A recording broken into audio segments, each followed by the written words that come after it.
हमने हॉरर फिल्मों में भूतों को इंसानी शरीर पजेस करते कई बार देखा है, लेकिन उस फिल्म में क्या होगा जहां एक इंसान ही दूसरे इंसान को पजेस करने लग जाए। जी हाँ, मैं यहाँ 2020 में रिलीज हुई पजेसर फिल्म की बातें कर रहा हूँ और ये एक science fictional psychological horror film है जिसकी कहानी काफी अनोखी है। IMDb पे पजेसर को मिले हैं 6.4 स्टार्स आउट ऑफ 10। रॉटन टोमेटोज पे इट्स वुपिंग 93% फ्रेश और इस फिल्म की मेटाक्रिटिक स्कोर है 72 आउट ऑफ 100। तो आज के वीडियो में हम और आप मिलकर पजेसर फिल्म की कहानी को जानते हुए इस फिल्म से रिलेटेड कुछ थियरीज पे भी बातें करेंगे। So now with that said, let's roll the intro.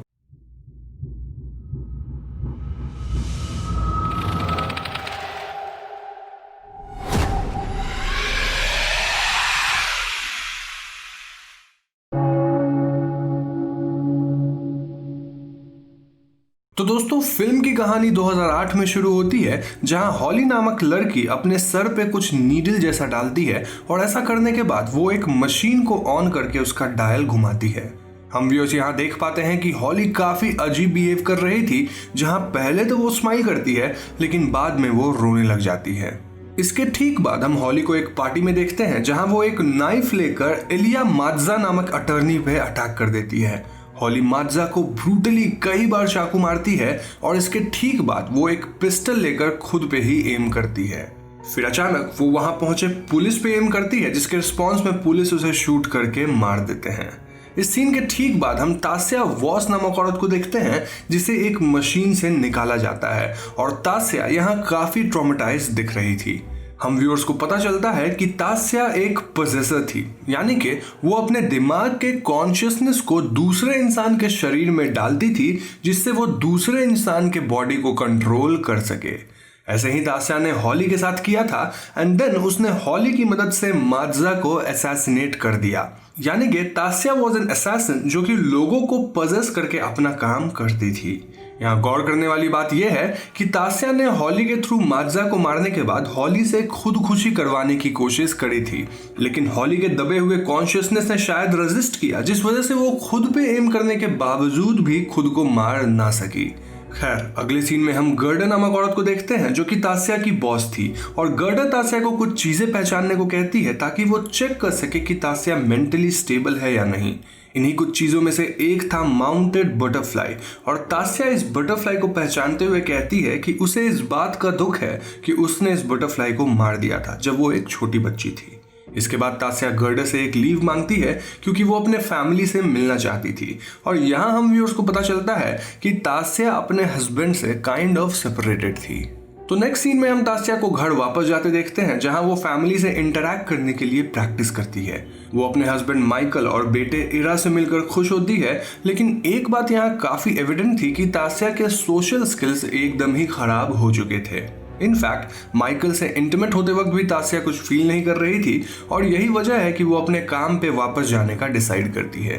काम पे वापस आकर तास्या को पता चलता है कि उसका नेक्स्ट जॉब उसके कंपनी का आज तक का सबसे बड़ा कॉन्ट्रैक्ट है, जहां उन्हें जॉन पास नामक इंसान को मारना है। जॉन जूथरू नामक ऑर्गेनाइजेशन का CEO था और जूथरू कंपनी डेटा माइनिंग के क्षेत्र में सबसे बड़ी कंपनी थी। ये कॉन्ट्रैक्ट रीड नामक इंसान ने दिया था जो कि जॉन का स्टेपसन था। जी हाँ दोस्तों, रीड का प्लान था कि जॉन के मरते ही वो जूथरू कंपनी का ओनर बन जाएगा, लेकिन यहाँ गर्डर प्लान करती है कि वो जॉन को मरवाने के बाद रीड को ब्लैकमेल करेगी ताकि वो ऑफ द पेपर जूथरू कंपनी को कंट्रोल कर सके। So the plan was simple. Tasya Colin Tate नामक बंदे को पजेस करेगी जो एवा का बॉयफ्रेंड था और एवा और कोई नहीं बल्कि जॉन की बेटी थी। एक पार्टी के दौरान पजेस्ड कोलिन जबरदस्ती जॉन से पब्लिकली पंगे लेगा और देन वो जॉन और उसकी बेटी एवा को मार डालेगा। ये सब कोलिन को पजेस करके करना काफी आसान था क्योंकि कोलिन जूथरू कंपनी का ही एक एम्प्लॉय भी था।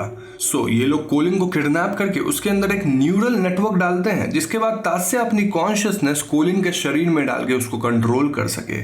तास्या को इंस्ट्रक्ट किया जाता है कि उसे यह काम 3 दिन में ही कंप्लीट करना होगा, क्योंकि 3 दिन के बाद अगर तास्या कोलिन के शरीर में रही तो तास्या के ब्रेन में परमानेंट डैमेज होने लगेंगे। सो इसके बाद तास्या मशीन की मदद से कोलिन को पजेस करती है और हम व्यूअर्स देख पाते हैं कि कोलिन के शरीर में अब तास्या की कॉन्शियसनेस आ चुकी थी। तास्या कोलिन की लाइफ जीती है which was a bit weird for her. In fact Colin Eva के साथ फिजिकल होता है और यहाँ एवा फील करती है कि कोलिन थोड़ा अजीब बिहेव कर रहा था। हमें ऐसा भी प्रतीत होता है कि तास्या जो कोलिन के शरीर में थी वो एवा की तरफ अट्रैक्ट हो रही है। खैर, काम पर कोलिन को एडी नामक बंदा मिलता है जो कि उसका कोवर्कर था और यहाँ हम व्यूअर्स देख पाते हैं कि ज़ूथ्रू कंपनी कैसे लोगों की लाइफ में इन्वेड करके अपना डेटा माइनिंग का काम करती है। जैसे कि वो लोगों के घरों में लगे वेबकैम्स को चालू करके वहाँ के ऑब्जेक्ट्स वगैरह को आइडेंटिफाई करते हैं। काम के बाद कोलिन एवा की फ्रेंड्स वगैरह से मिलता है और इनमें से एक लड़की रीटा थी जो कि कोलिन के साथ पहले फिजिकल रिलेशनशिप में हुआ करती थी। तो पार्टी वाले दिन कोलिन जॉन से मिलता है और जॉन यहाँ कोलिन का बहुत मजाक बनाता है क्योंकि जॉन के हिसाब से कोलिन एक नॉर्मल एम्प्लॉय है जिसे जॉन ने ही जॉब दिया है और वो जॉन की बेटी एवा को डेट करने की हैसियत नहीं रखता है। यहाँ हमें यह भी पता चलता है कि ज़ूथ्रू में काम करने से पहले कोलिन ड्रग डीलिंग वगैरह किया करता था। इस बात को बहाना बनाकर कोलिन जॉन से पब्लिकली पंगे लेता है और पार्टी खत्म होने के बाद वो जॉन के पास जाता है। यहाँ कोलिन एक पोकर रॉड से जॉन पे अटैक करके उसे बेरहमी से मारता है और वो अपने गन से एवा को शूट कर देता है। इसके बाद तास्या का काम था कि वो कोलिन से खुदकुशी करवाए, लेकिन एक बार फिर तास्या ऐसा नहीं कर पाती। वहीं हेडक्वार्टर्स में तास्या का शरीर मशीन से अटैच था और वो खून की उल्टी करती है। गर्डर की बातों से हमें पता चलता है कि कोलिन ने तास्या को ओवरपावर करके अपने कंट्रोल्स वापस ले लिए हैं और अब तास्या को ही वापस कोलिन का कंट्रोल लेने के बाद वहां से निकलना होगा। One point two note here कि तास्या ऑलरेडी 3 दिन से कोलिन के अंदर थी, यानी कि जितना लेट होगा तास्या के ब्रेन में उतना ही परमानेंट डैमेज होगा। One point two note here कि तास्या ऑलरेडी 3 दिन से कोलिन के अंदर थी, यानी कि जितना लेट होगा तास्या के ब्रेन में उतना ही परमानेंट डैमेज होगा। वहीं दूसरी तरफ कोलिन अपने कंट्रोल में था और वो भागकर रीटा के घर जाता है। वो वहीं छुपने का प्लान करता है, लेकिन कुछ ही देर बाद वहां एडी आता है और वो कोलिन को नॉकआउट कर देता है। जी हाँ दोस्तों, एडी भी तास्या की कंपनी से था और उसका काम इस पूरे ऑपरेशन पे नजर रखने का था ताकि अगर कुछ गड़बड़ हो जाए तो वो सिचुएशन को हैंडल कर सके। जब कोलिन को होश आता है तो वो खुद को एक रिकैलिब्रेशन मशीन से कनेक्टेड पाता है, जिसके बाद तास्या फिर से कोलिन को कंट्रोल कर लेती है। एडी तास्या को बताता है कि उसे कोलिन से आत्महत्या करवानी होगी, जिसके बाद ही वो लोग उसे मशीन से बाहर निकाल पाएंगे। लेकिन तास्या का कहना था कि वो अभी भी कोलिन को पूरी तरह कंट्रोल नहीं कर पा रही है। वहीं एक न्यूज रिपोर्ट में हम देखते हैं कि जॉन पास कोलिन के अटैक को सरवाइव कर गए थे, यानी कि इनका असैसिनेशन फेल हो गया था। यहाँ गौर करने वाली बात यह है कि तास्या के पास गन था, फिर भी वो जॉन को एक पोकर से मारती है एंड इवन मात्जा वाले केस में भी वो गन को ना यूज करके एक नाइफ का यूज करी थी, विच वाज रिस्की, क्योंकि नाइफ या पोकर के अटैक से एक इंसान बच सकता है लेकिन गन से बचना कॉम्पैरेटिवली मुश्किल है। खैर, एडी तास्या को हेल्प करता है ताकि वो कोलिन को फुली कंट्रोल कर पाए और यहाँ हम व्यूअर्स कोलिन और तास्या के कॉन्शियसनेस को एक दूसरे से लड़ते देखते हैं। इस लड़ाई में कोलिन तास्या को ओवरपावर कर जाता है और उसके फेस को रिप करके एज ए मास्क पहन लेता है। इतना ही नहीं, कोलिन अब तास्या के मेमोरीज को भी एक्सेस कर पा रहा था और इस मानसिक मुठभेड़ में कोलिन की बॉडी ब्लैकआउट कर जाती है। जब कोलिन को होश आता है तो वो एडी और रीटा को मृत पाता है, जिसके बाद कोलिन तास्या की मेमोरीज को यूज करके तास्या के घर तक पहुंच जाता है। कोलिन यहाँ माइकल को एज ए हॉस्टेज रखता है ताकि तास्या उसे बता सके कि आखिर कोलिन के साथ क्या किया जा रहा है। इस पॉइंट पे इन दोनों की कॉन्शियसनेस साइकिक प्लेन पे बातें करती हैं, जहां तास्या को माइकल के हॉस्टेज रहने से कोई फर्क नहीं पड़ रहा था। इनफैक्ट वो कोलिन को एनकरेज करती है कि वो माइकल को मार दे एंड दिस सीन प्रूव्स कि तास्या कभी भी अपने हस्बैंड को प्यार नहीं करती थी। इस सब के दौरान माइकल कोलिन पे अटैक करने की कोशिश करता है, लेकिन कोलिन एक मीट क्लेवर से माइकल को मार डालता है।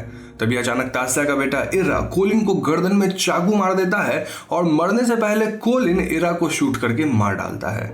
यानी इस घर में सभी लोग मारे जाते हैं, जिसके बाद तास्या को मशीन से बाहर निकाला जाता है। अब दोस्तों यहाँ ट्विस्ट ये थी कि हम गर्डर को भी मशीन से निकलते देखते हैं और गर्डर तास्या के बेटे इरा को कंट्रोल कर रही थी। जी हाँ दोस्तों, यही वजह है कि इरा ने कोलिन को चाकू मारा और क्योंकि अब तास्या का कोई परिवार बचा ही नहीं था, वो अपने काम पे ठीक ढंग से ध्यान लगा पाएगी।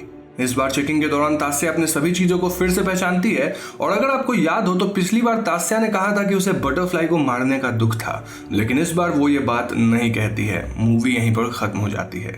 तो दोस्तों ये थी पजेसर मूवी की कहानी and I am pretty sure कि यहाँ आपके मन में कुछ सवाल आ रहे होंगे। आप चिंता मत कीजिए, क्योंकि अब मैं आपको पजेसर फिल्म से जुड़ी कुछ थियरीज बताऊंगा जिससे आपके सारे क्वेश्चंस आंसर हो जाएंगे।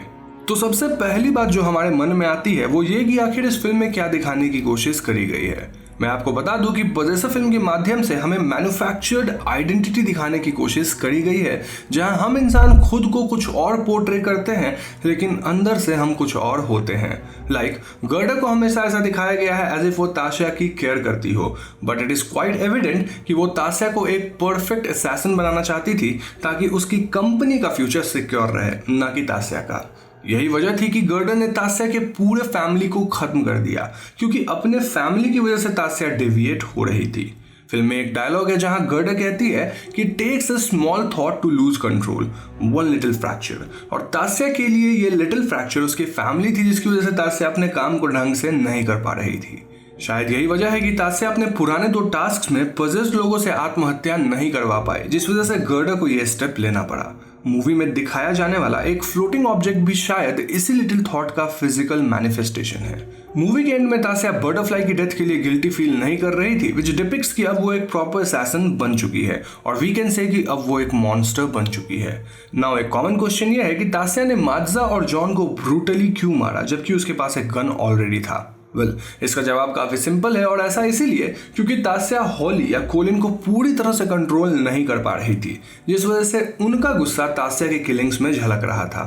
फॉर एग्जाम्पल, कोलिन जॉन से नफरत करता था, इसलिए उसने जॉन को ब्रूटली मारा, और हॉली इन जनरल अमीर लोगों के यहाँ काम करने को हेट करती थी और उसका गुस्सा मात्जा पे निकला। एवा को मारते वक्त कोलिन ने गन का यूज किया क्योंकि कोलिन यूज टू लाइक एवा, और उस वक्त पे ताशिया ने कंट्रोल लेकर प्रोफेशनल वे में अपना काम किया। एक और बात यह है कि जॉन पोकर से मार खाने के बाद भी सरवाइव कर गया, तो आप ये मत समझना कि जॉन इज डेड। नाउ ये फिल्म हमें कुछ ऐसी चीजों को बताती है जो हमारे रियल लाइफ पे एप्लीकेबल होती है। पहली ये कि हम कहीं ना कहीं अपने काम को लेकर इतना ऑब्सेस्ड हो जाते हैं कि हम अपने फैमिली को भूल जाते हैं। ऑफिस में प्रमोशन के चक्कर में अपने लव्ड वंस को उतना वक्त नहीं देते, and in the longer run हमारे सभी लव्ड वंस पीछे छूट जाते हैं और हम अकेले कंपनीज के लिए काम करते रह जाते हैं।